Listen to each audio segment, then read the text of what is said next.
भारतीय इतिहास के मध्यकाल में एक आंदोलन का सूत्रपात भक्तिपरक प्रवृत्तियों को लेकर हुआ। विद्वानों ने इसे जागरण का काल कहा है। हिंदी साहित्य में यह भक्ति काल के नाम से समादृत है। हिंदी साहित्य भक्ति काल का अध्ययन निर्गुण और सगुण दो शाखाओं में बांटकर करता है। फिर दोनों शाखाओं को दो दो धाराओं में विभाजित किया जाता है। निर्गुण शाखा में ज्ञान मार्ग और प्रेम मार्ग को रखा जाता है, जबकि सगुण शाखा में कृष्ण भक्ति और राम भक्ति को। उक्त शाखाओं के प्रतिनिधि कवि क्रमशः मलिक मोहम्मद जैसी, महात्मा कबीर, सूरदास और गोस्वामी तुलसीदास हैं। उक्त कवियों ने मानव चेतना का परिष्कार किया तथा युगीन समस्याओं में जनता के हताश मन को गौरव प्रदान किया। भक्तिकालीन यह प्रवृत्ति किसी काल में दबी नहीं बल्कि अजस्त्र है।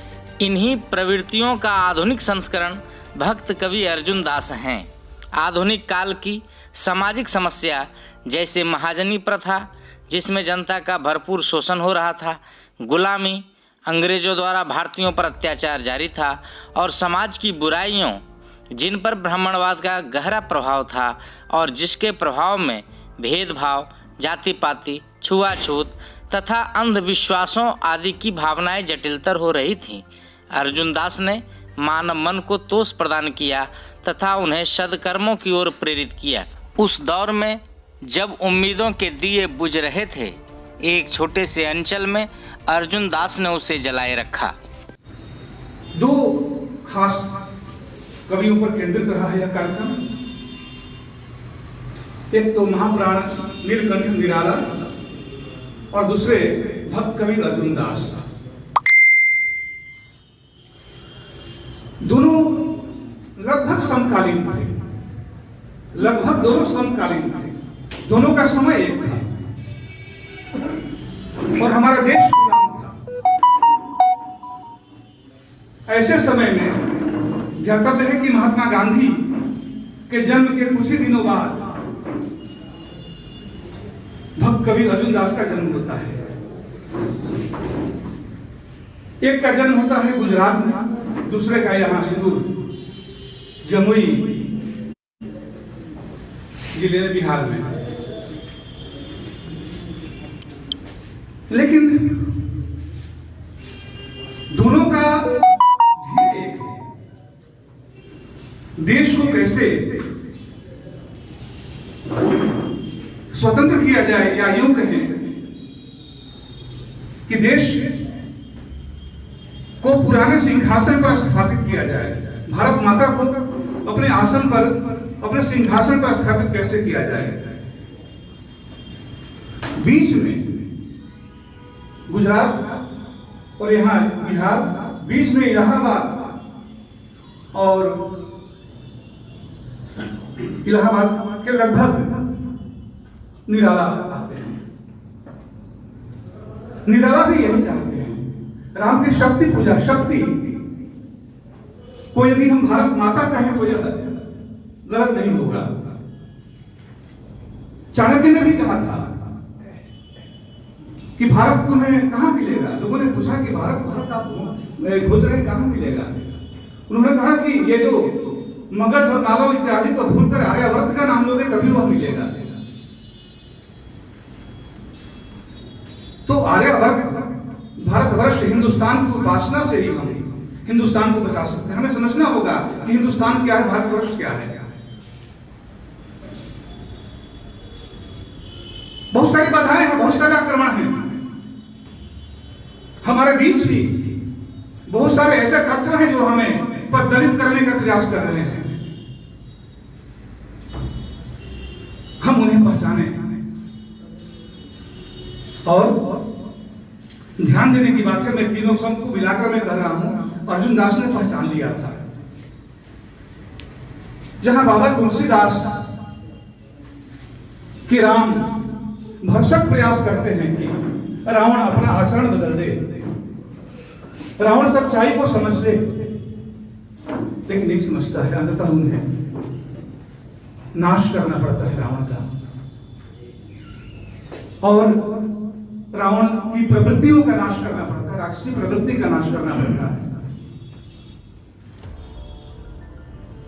अर्जुन दास उस अमानवीय राक्षसी प्रवृत्ति का नाश तो करते हैं,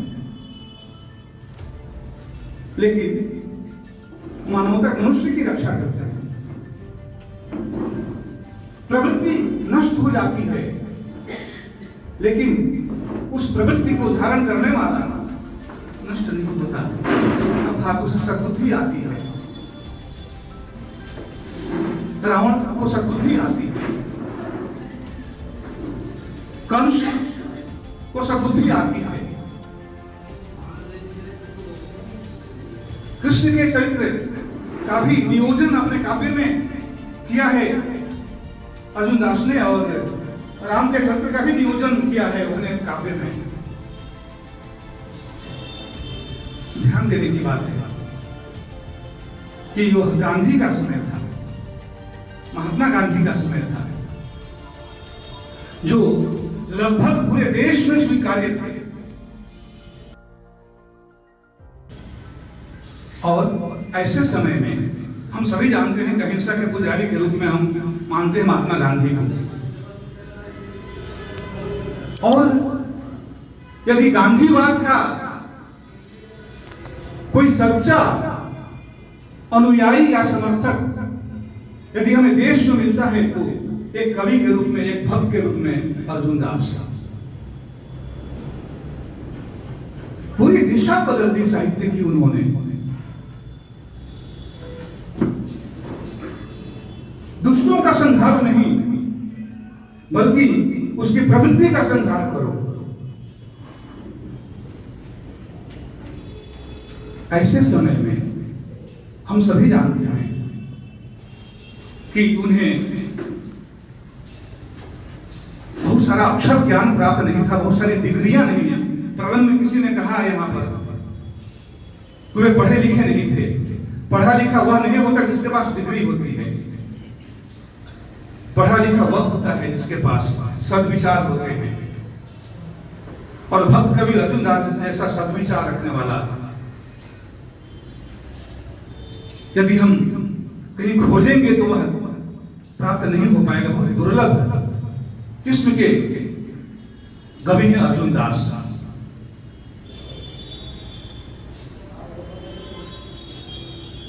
बाबा तुलसीदास ने भी बहुत सारे चरित्रों को अपने अनुकूल उन्होंने कागज के पन्नों पर उतारा,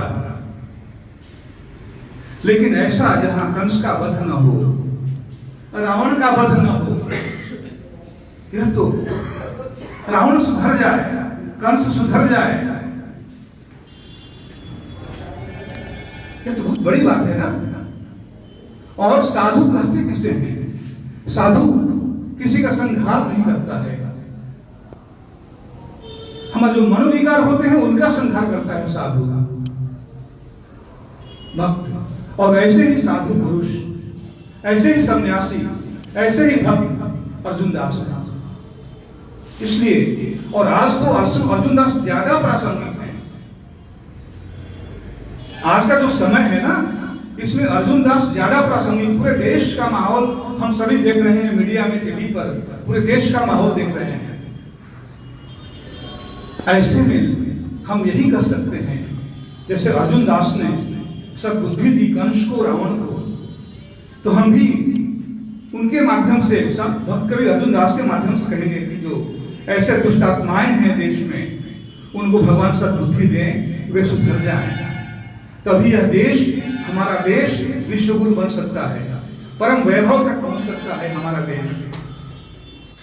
अर्जुन दास का जन्म बिहार राज्य के जमुई जिला अंतर्गत गिद्धौर प्रखंड के केशवपुर गांव में सन 1876 ईस्वी में हुआ। इनकी माता का नाम सुमित्रा देवी तथा पिता का नाम ब्रह्मा सिंह था। अर्जुन दास की शिक्षा प्राथमिक स्कूल तक हुई। उनका बचपन बड़ा ही गरीबी में बीता। बचपन में ही पिता की मृत्यु के बाद परिवार का बोझ इनके सिर पर आ गया। पारिवारिक दायित्वों की पूर्ति के लिए इन्होंने खेती और मजदूरी भी की। इनका विवाह बंगाल स्थित बांकुड़ा में विष्णुपुर के पास मेंढा नामक ग्राम में हंसा देवी से हुआ। ये निसंतान रहे। अर्जुन दास की शिष्य परंपरा आज भी अर्जुन दास के पदों के गायन कर्म में संलग्न है। हिंदी साहित्य के हास्य रसावतार पंडित जगन्नाथ प्रसाद चतुर्वेदी ने इनके संबंध में कहा था, अर्जुन सम अर्जुन भय केशवपुर के आन, वो अर्जुन थे बान में, ये अर्जुन हैं गान। हिंदी साहित्य के इस समर्थ कवि का दिनांक 1 फरवरी 1966 को निधन हो गया। जमुई साहित्याकाश के सूर्य का अस्त हो गया, लेकिन उनका वह भव्य स्वरूप उनके पदों में आज भी जीवित है। जोड़ी पान शारदा भवानी, जुग जोड़ी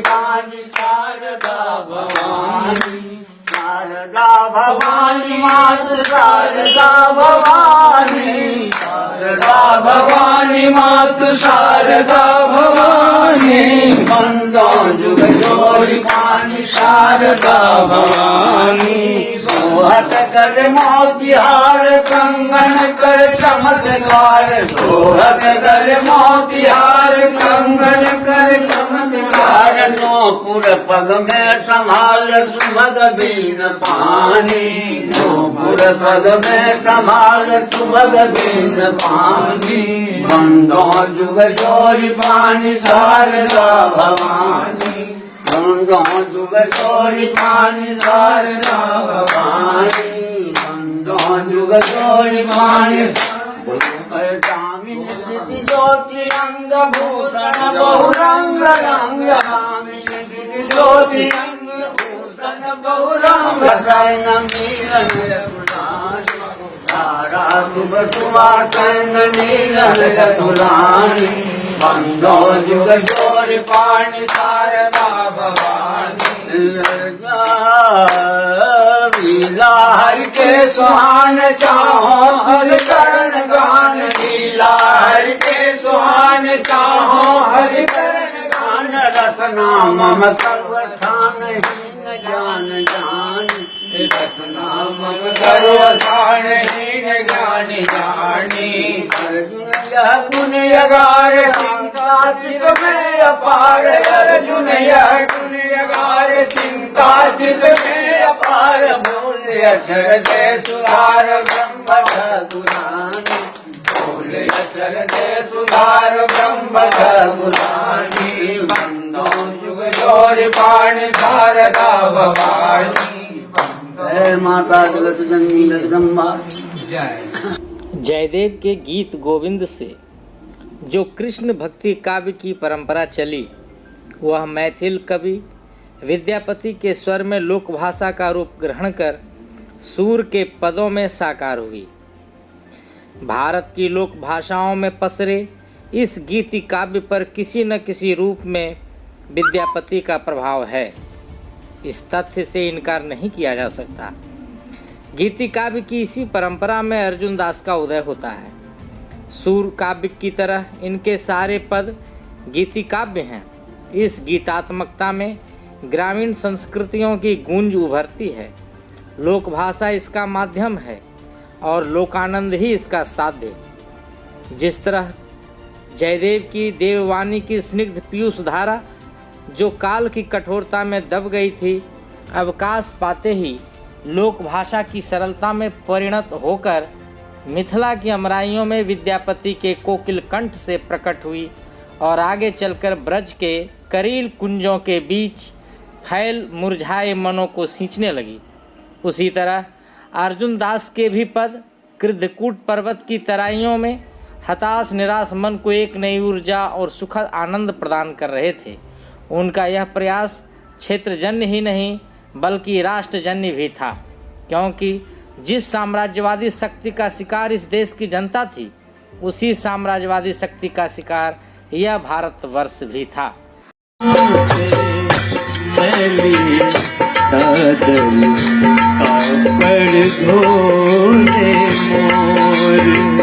हो गए बहुत दिनों से डूबे कापड़ दो दे मोर।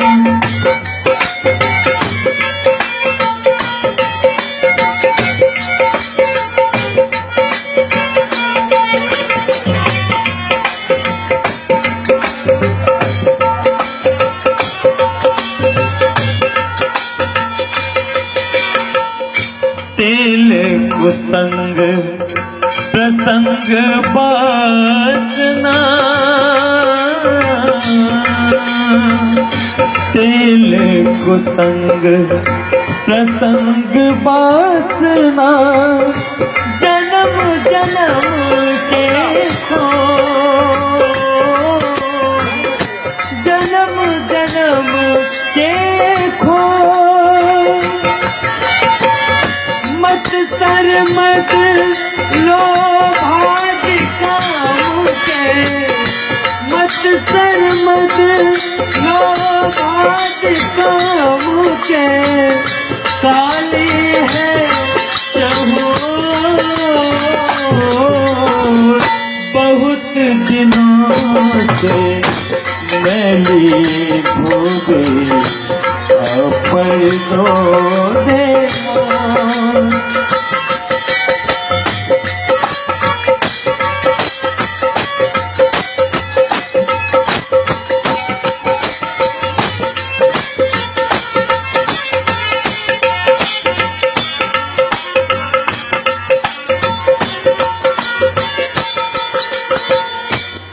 गीति तत्व की प्रधानता के कारण अर्जुन दास के पद आज भी जनकंठ में स्वीकृत हैं।